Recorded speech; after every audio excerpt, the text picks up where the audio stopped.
The ground shook in Ohio this weekend, but it wasn't your typical earthquake. No, this was an earthquake apparently caused by natural gas fracking. A fracking quake rattled northeast Ohio on Saturday and registered as 4.0 on the Richter scale.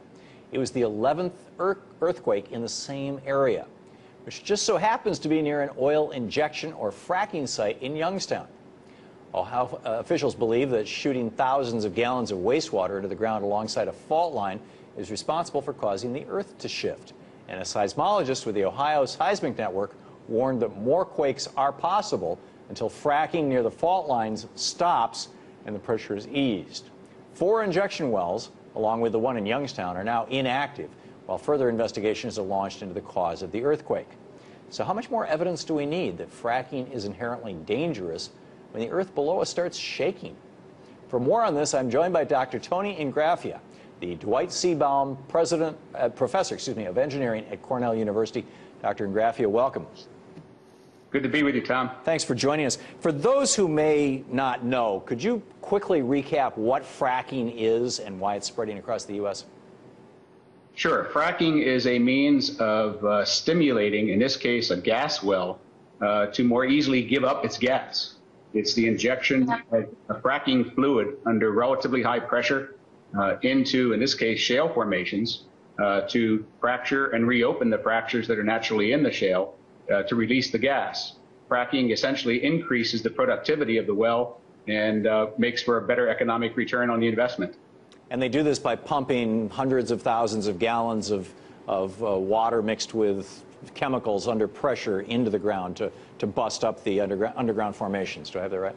Yes, that's essentially correct, except in this case for shale formations, it's called high volume hydraulic fracturing.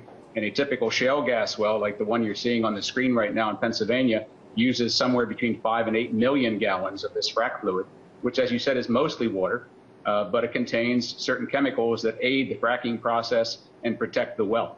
Wow. Have there been other reports of earthquakes or other side effects from fracking in anywhere else in the United States? Yes. This most recent incident in Ohio follows incidents, very similar incidents in Texas, in Arkansas, in Oklahoma, and actually in England, all within about the last year. So as the fracking process gears up and the volume of fluid waste that's produced from the wells after fracking increases, it has to go someplace.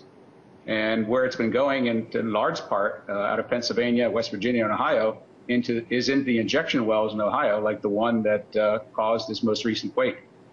You said wastewater. Is there, I mean, if they're pumping millions of gallons of water into the earth to break it up under there, does it come back out, or is it still in there? Or? Yes, that's the problem. Most of it comes back out, depending upon the well. It might all come back in a year or two. A small percentage of it might come back in a year or two. Over the life of the well, it might all come back.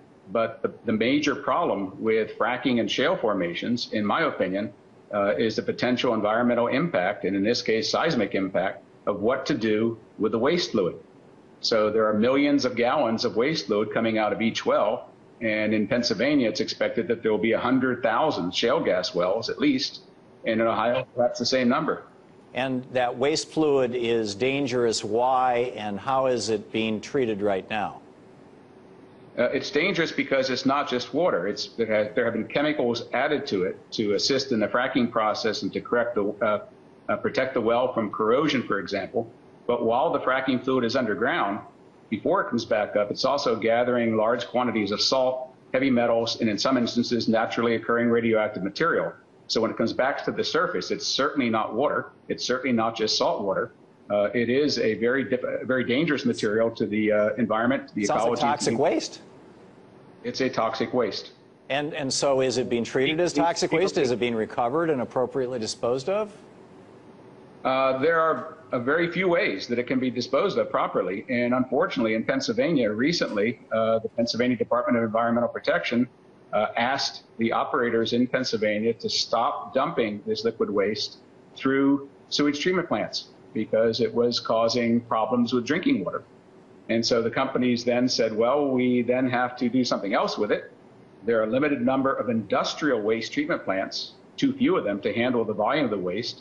Some companies are recycling and reusing some of the waste, but in opposition to what the industry has been saying for years, that 100% of the waste load being produced in Marcellus wells in Pennsylvania never leaves the wells, never leaves the pads. It's all recycled. That's obviously not true, because a lot of it is still going to Ohio, to the limited number of injection wells there. And of course, the people of Ohio are wondering what's going to happen as drilling perks up in Ohio. There are going to be tens of thousands of shale gas wells in Marcellus and Utica in Ohio too. So there's a limited number of places to put the waste, and that's the problem.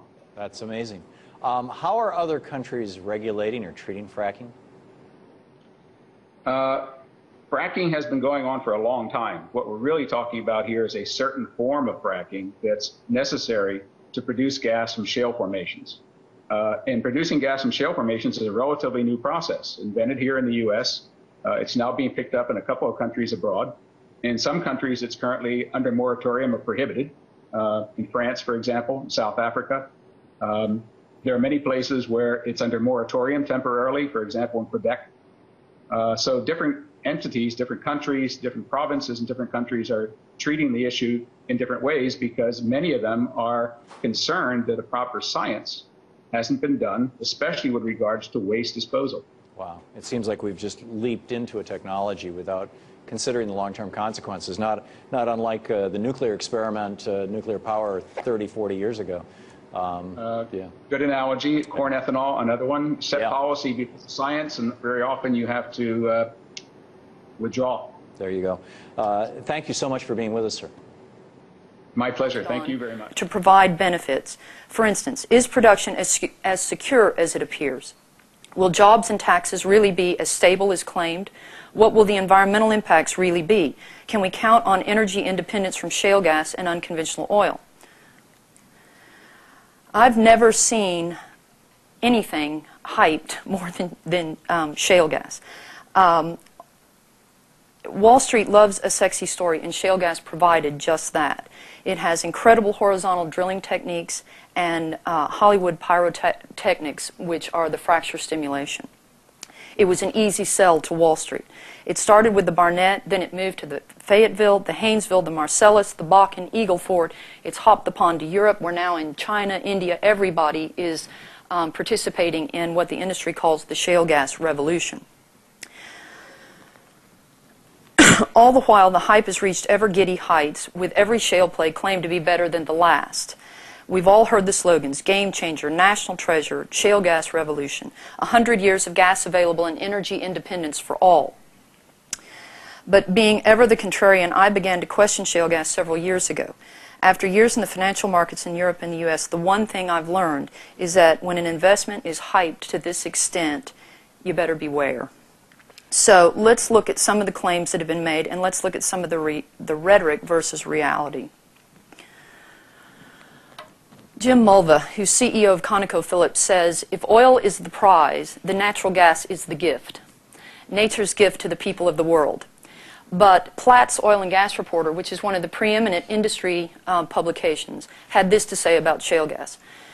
The switch from shale gas to shale oil suggests shale gas can survive only through cross-subsidization, not on its own merit. Perpetual expansion cannot forever disguise a serious problem with the bottom line. I was so happy to see that. Jim Mulva went on to say, gas can enhance the energy supply security through its abundance. There's enough to meet industrial, residential, commercial, and power generation needs, basically, for the next 100 years. But Bernstein Research, who is probably our preeminent oil and gas financial research company in New York, said recent frac data from the Barnett, which I'm from the Barnett, by the way. That's where I live, sorry. And the Barnett was the first shale play. So it has, I'm going to talk a lot about the Barnett tonight because we have the most, we have the longest track record. We have the most historical production that you can actually check numbers on now. And so they said recent frac data from the Barnett shows a play in severe decline. The Barnett's well failure rate also continues to rise over time. And then again, as I mentioned earlier, the U.S. Geological Survey recently came out and slashed their estimates, which in turn the DOE slashed theirs by 80% for the Marcellus shale. So it makes one wonder if the Marcellus was our largest shale play, and it is now, the reserve estimates have now been slashed 80% where that 100-year supply of gas is going to come from. Production versus reserves. There appears to be a great deal of confusion regarding production versus reserves. A leading argument states that shale gas has risen. In Gas Financial Journal, the Chinese are willing to pay a premium to secure North American resources necessary to feed the growing Asian economy. If you've kept up with shale plays at all in the news, you'll note that quite a number of joint ventures have been done with the Koreans, the Chinese, etc., selling off our production in this country and in Canada as well. Shell, I mean, you can't be any more straightforward than this. Shell has placed a big emphasis on North American gas. It's an area of growth for us. We've invested something like $15 billion since 2004 in the onshore sector. What we develop here, we'd like to export to the rest of the world.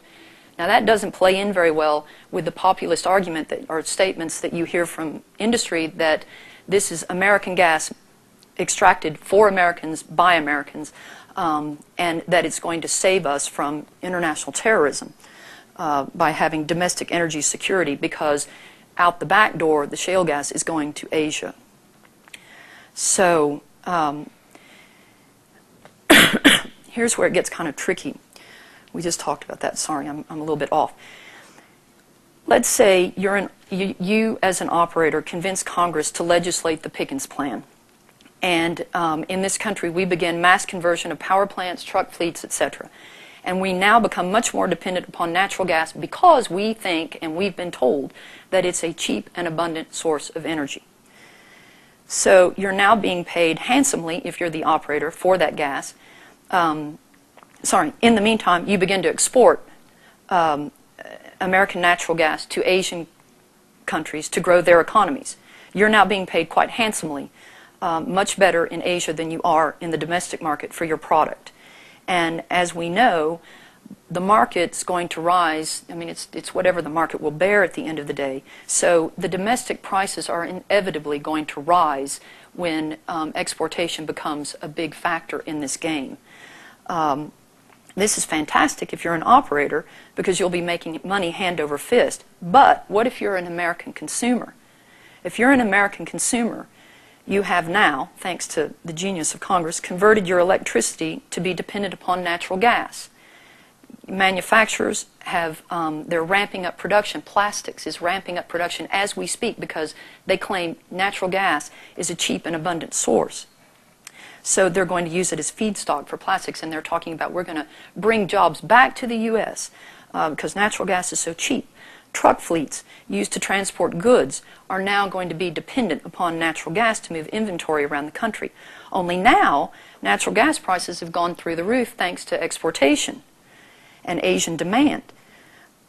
And I'm going to let Aubrey McClendon, CEO of Chesapeake Energy, tell you what happens when natural gas prices go through the roof. He actually made this statement a few months ago at the Marcellus Insights Shale Conference in Pennsylvania. And he was talking about fractivists, what he calls fractivists, people, environmental zealots, who he refers to them as environmental zealots. And that if they got their way and shale gas wasn't allowed free reign, that this is what would happen, he said. Natural gas prices, if they went through the roof because they couldn't extract shale gas in this country, then 70% of American homes on natural gas heat will be cold. 35% of American homes and businesses and factories that use electricity from natural gas will be dark. And crops that require natural gas fertilizer will not be grown. He called this a very stark future. I agree. But I think that that's exactly what's going to happen, because it is inevitable that prices will go through the roof once exportation is a big factor in this game. And you're going to have essentially what I'd call the classic consumer squeeze. We will have much higher prices, and we will be dependent upon natural gas in a much greater capacity than we are now. But the operators will have made a very handy profit. And that's the name of the game when you're in business. So I think, in closing, that those are questions that we need to consider and we need to think about as a nation and as individual regions, cities, and make sure that we are making the right decisions for our own communities. Do we really want to, where is the tipping point? I was talking to some students this afternoon at St. Lawrence University, and where is the tipping point? Where is it where the revenues no longer are making sense? Now you've tipped over, and the environmental degradation is going to be greater than the revenues that you're getting, the economic benefit. And that's going to happen in every play. I mean, that's inevitable. And you have to determine where is that tipping point going to be, and how much environmental degradation am I willing to live with in order to get this upfront economic benefit. Because there is an economic benefit up front. There's no doubt about it. But it probably is not as long-lived